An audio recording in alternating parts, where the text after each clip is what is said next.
to the Antichrist, the beast that rises up out of the pit. And I want you to think about these terms, something that is rising up to ascend up into heaven. Genesis chapter 11. The Bible says the whole earth was of one language and one speech. So I want you to think about this. In Genesis chapter 10, Genesis 9 and 10, we have Noah and his sons and their wives all coming off the ark, and then they are divided up by their families. But as of this time, they all speak one language. They all have one common language. A lot of evidence suggests that that language was Hebrew, which was the mother tongue. But here we have in Genesis chapter 11, the whole earth was of one language and of one speech. And the Bible says in verse 4, and they said, all the people were together now. They were all gathered together in the plain of Shinar, or Sumeria, the way some people call it now. And so they're in the valley of Shinar, in the plain, and they decide that they need to do something. They said, go to, let us build us a city and a tower whose top may reach unto heaven, and let us make us a name, lest we be scattered abroad upon the face of the whole earth. Now, what we see in this is that we know that in Genesis chapter 11, God came down and said, no, we're not having this. And He confused, get that idea, He confused their languages and scattered them all across the earth. And so, this number 11 has everything to do with confusion. It has to do with the rebuilding of an unfinished work. Think of the unfinished pyramid on the back of the U.S. $1 bill. It's unfinished and it needs to be finished. Listen, Lucifer wants to finish this plan. He wants to sit on the throne of God. And so Lucifer and his devils, they always operate in patterns. They always operate, and it's sort of like animals. We know that animals live in certain places. They like to eat in certain places. They have their habitations in certain areas. And those who study animals know about those animals because of what's born and bred into their nature. The same way it is with devils. They only operate in certain ways and in certain patterns. And so this number 11 has everything to do with those patterns. And occultists, those who perform rituals, those who are led by familiar spirits will operate along those same lines. They will use numerology. They will use the numbers 11 or 22 or 33 or 77 or 55. They will use these numbers to indicate the patterns that they're following, because they're led by the spirits who follow these patterns. And these patterns will always explain to us in the pages of the Bible. What I did was I took years that were divisible by the number 11, 1914, 1925, 36, 1947. Can you think of some things that happened in 1947, 1958, 69, 80, 91, 2002? We're going to look at some things that have happened in these years that I think are significant, that brings us to a new level or a new order. Dates of the year that are divisible by 11. February the 2nd. I'll explain what these are in a little bit. April the 20th. What happened April 20th? May 1st. December 7th. Do you remember what happened on December 7th? Some of you of an older generation might remember December 7th. President Roosevelt stands out before Congress and says, December 7th, 1941, a day that will live in infamy. December the 6th, the United States of America is not getting involved with either the war in Europe or the war in Asia. December the 7th, that date, the number day of that year, divisible by 11, now we're getting involved in that war. And so there are things that are going on that are causing us to act or react in a sort of prefigured pattern to bring us to a new world order. Let's look at May 1st. May 1st, 1776. And I want you to think about this, because 1776, that of course is the year that the United States signed the Declaration of Independence. By the way, they're rebuilding a tower. Okay? They're rebuilding a tower in the place where the old tower stood. It's called the Freedom Tower. It is going to be exactly 1,776 feet tall. What does that commemorate? The signing of the Declaration of Independence, or What happened on May 1st, 1776? A Bavarian Jesuit by the name of Adam Weishaupt formed a secret society called the Illuminati. May 1st is the 121st day of the year. That is 11 times 11. I want you to remember that number. We're going to see it here again in a little bit. The 121st day of the year, 11 times 11, that's the day that Adam Weishaupt, a former Jesuit, picks to bring about what he calls the Order of Perfectibilists, which basically means we're going to have a secret society here that is going to advance the cause of perfecting mankind, but we know that it has to be done in stages, in levels, by initiations. That's what the goal and the plan of the Illuminati is all about.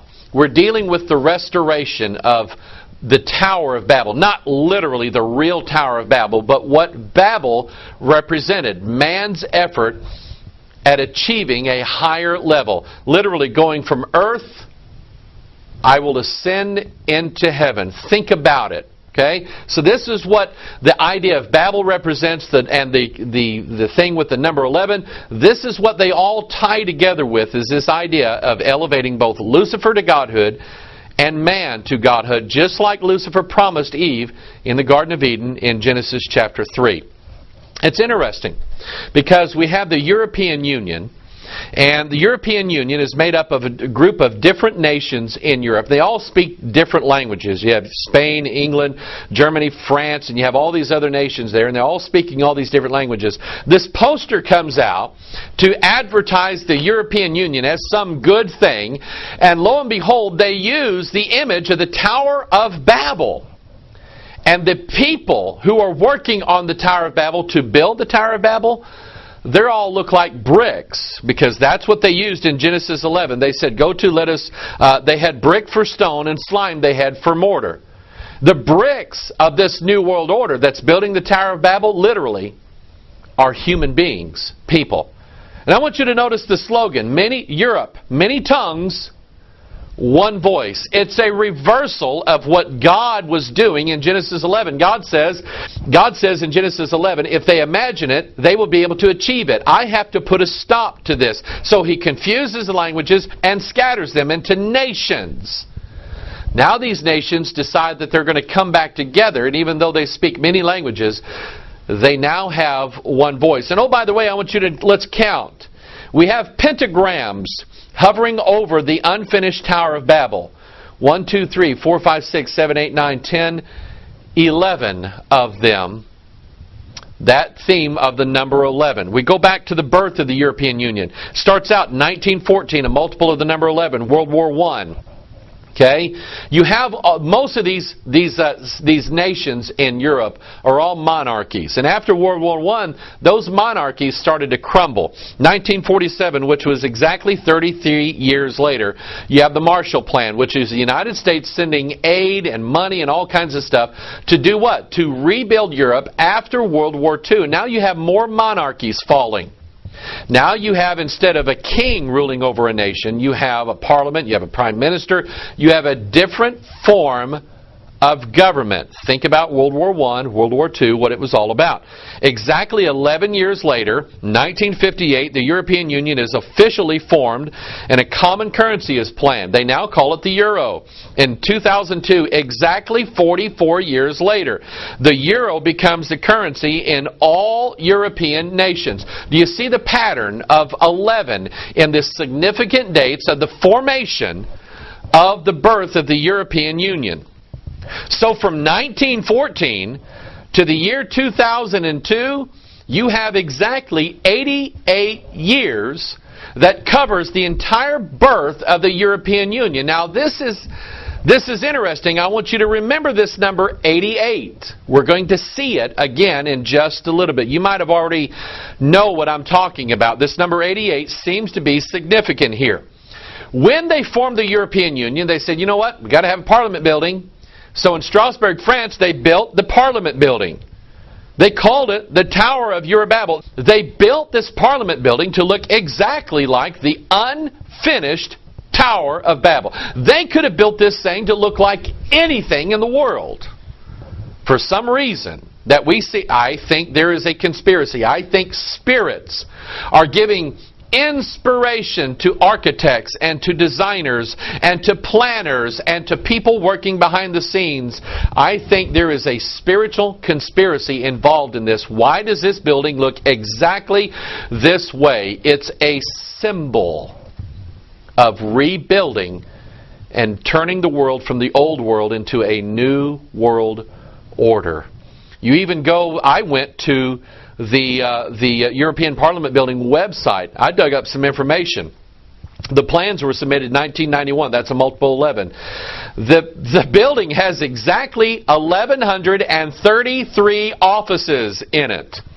Building surface area, 220 meters square. That's a multiple of 11. The cost was 1.9 billion francs. That's a multiple of 11. The exact number, even though there's more than 11 nations represented in the European Union, they speak officially 11 languages.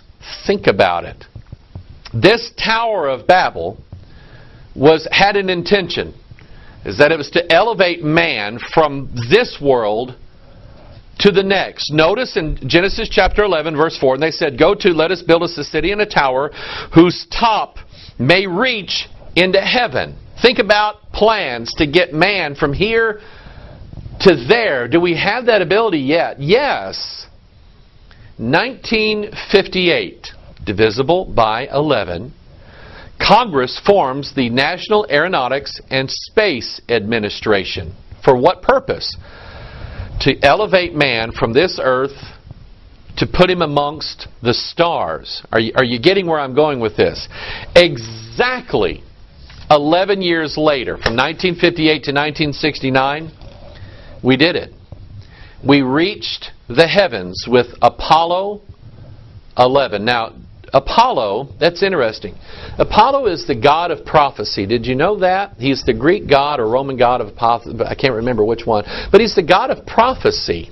Okay? And oh, by the way, when the in the temple of Apollo, when the high priestess, who was known as the Oracle, met at Delphi, the computer companies named that name, by the way.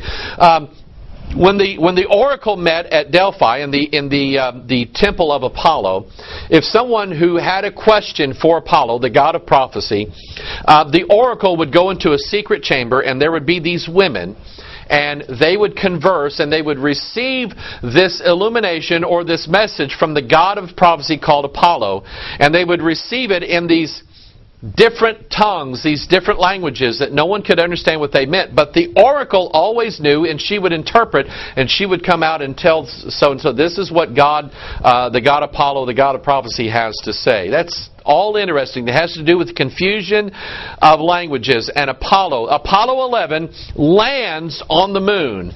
And in 1969, think about this year. Think about some things that happened this year. We have Richard Nixon making this long-distance phone call. I don't know if you remember this, to the moon. Here's what Richard Nixon said. "Because of what you have done, the heavens have become a part of man's world. As you talk to us from the sea of tranquility, it inspires us to redouble our efforts to bring peace and tranquility to the earth." And this all happened in 1969. Do you remember what else happens in 1969?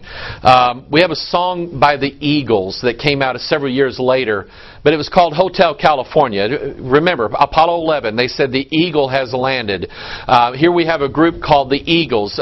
Eagles are indicative of angels, of spirits, by the way. Go read Ezekiel chapter 1 and you'll see that. Revelation chapter 4, you'll see the same thing. Here we have a rock group called the Eagles, and they sing a song called Hotel California. Now this song just happens to be about the first church of Satan organized on California Street in San Francisco, California, with its own Bible, the Satanic Bible, in 1969. Notice the lyrics of this song. "Then I asked the lady, 'Please bring me my wine.' She said,